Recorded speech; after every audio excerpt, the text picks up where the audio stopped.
So here we go again. Another year, another Advent.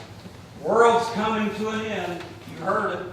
Stars falling out of heaven, moon going dark. Horrible stuff, this apocalyptic thing. Doesn't it worry you? You know, the Master can come at any moment. In the next breath, God could just roll up those cosmic sidewalks. It's over. It's done. Doesn't that scare you? Not even a little bit? Wow. We have really become jaded. But that's kind of understandable, given that, let's see, this gospel said, oh, this generation is not going to pass away before it happens. That was how many thousands of generations ago? And it's not happened?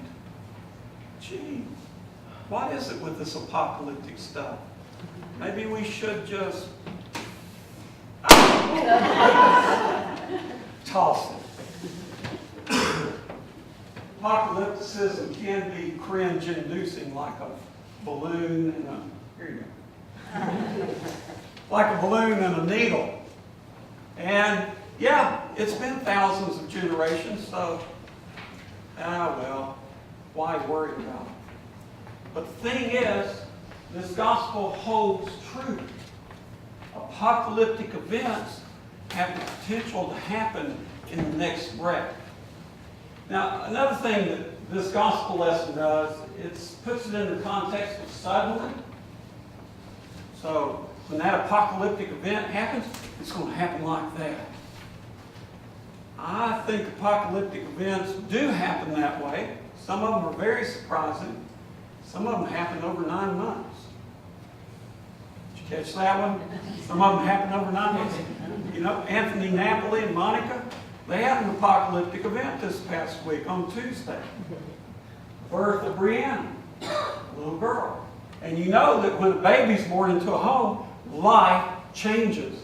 And that's what happens in apocalyptic events. Sometimes apocalyptic events can take decades to shape and form. And I think we're in the middle of another one of those.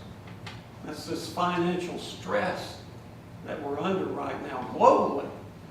I mean, we've not experienced anything like this before. We have to a certain extent, but this is different. And Tea Party, Occupy, those movements merely are a reflection of human consciousness becoming aware that something's changing. An apocalyptic event is afoot.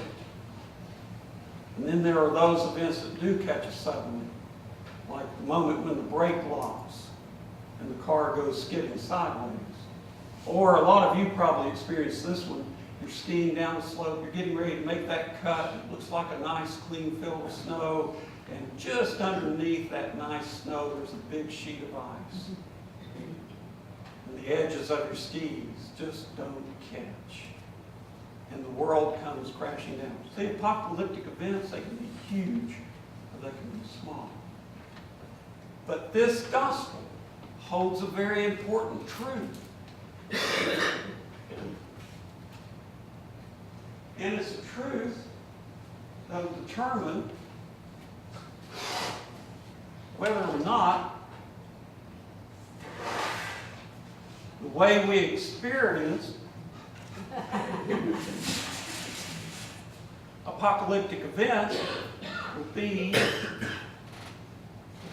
cringe-inducing or just surprising.